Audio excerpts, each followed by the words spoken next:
Hello students. तो आज हम पढ़ रहे हैं लॉकडाउन में हम आपको पढ़ा रहे हैं। नेक्स्ट क्वेश्चन है हमारा ग्रोथ एंड डेवलपमेंट का पार्ट 8 है। पार्ट 8 बहुत इम्पोर्टेंट है, बहुत मतलब बहुत। इसके चांसेस एग्ज़ाम में आने के बहुत होते हैं।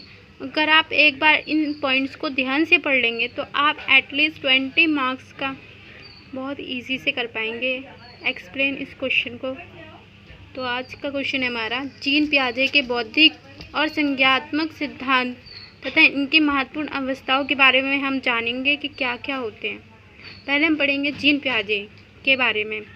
तो जीन पियाजे जो थे वो जिनेवा विश्वविद्यालय में प्रोफेसर थे। उन्होंने अपने बच्चों के अध्ययन तथा प्रयोगशालाओं के अध्ययन से पियाजे ने बदलते प्रकृति के बारे में निष्कर्ष निकाला, जिसे बच्चों के प्रत्यक्षीकरण तथा विचारों के बारे में पता चलता है।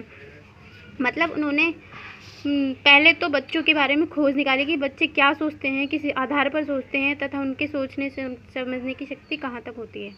तो पियाजे का मानना है कि जो बालक है उसके अंदर प्रत्येक अवस्था में उसके द्वारा अर्जित मतलब ऐसे कई स्तर पर ज्ञान जो होते हैं चेंजेस होते रहते हैं। उनके उम्र के साथ उनके स्वभाव बदलते रहते हैं। व्यक्ति में कई बार ये चीज़ें वंशानुक्रम भी होती है, जिसको हम जीन्स कहते हैं। तो ये हमारे जीन पियाजे के सिद्धांत हैं, जिन्हें आप परिभाषा भी कह सकते हैं। उसके बाद है हमारा अनुमानित आयु, यानी कि अनुमानित आयु में आप लिख सकते हैं जैविकीय परिपक्वता, भौतिक वातावरण के साथ अनुभव, सामाजिक वातावरण के साथ अनुभव। और उसके बाद है हमारा क्रियाशील जैविक जीव, यानी क्रियाशील जैविक जीव में कार्य करने की शक्ति जो जीवन में मनुष्य उनका इस्तेमाल करता है। इसमें होता है संवेदी पेशियों या गतिवाही अवस्था, पूर्व प्रक्रिया या फ्री ऑपरेशन अवस्था, स्थूल प्रक्रिया या कॉन्क्रीट ऑपरेशन अवस्था। औपचारिक प्रक्रियाएं होती हैं, इनकी अवस्थाएं होती हैं तथा इनके फॉर्मूलाज भी होते हैं। और उसके बाद है हमारा बालक में संज्ञानात्मक तथा मानसिक विकास किस स्तर पर होते हैं।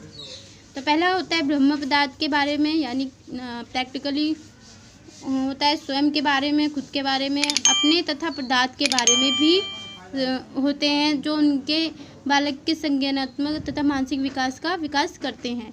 तो ये तो मैंने आपको समझा दिया पॉइंट टू पॉइंट, ताकि आपको ईजी हो। अगर फिर भी आपको प्रॉब्लम होती है तो आप कमेंट बॉक्स में पूछ सकते हैं कि किस पॉइंट के बारे में आपको क्या पूछना है या फिर क्या जानना है, तो मैं आपको बता दूंगी। तो अगर आपको ये क्वेश्चन पसंद आया हो तो प्लीज़ इस वीडियो को लाइक करो, कमेंट करो और मेरे यूट्यूब चैनल को सब्सक्राइब करें, ताकि आपके पास मेरे बीएड के क्वेश्चंस के सारे क्वेश्चन आपके पास जा सकें जब मैं अपलोड करूँ।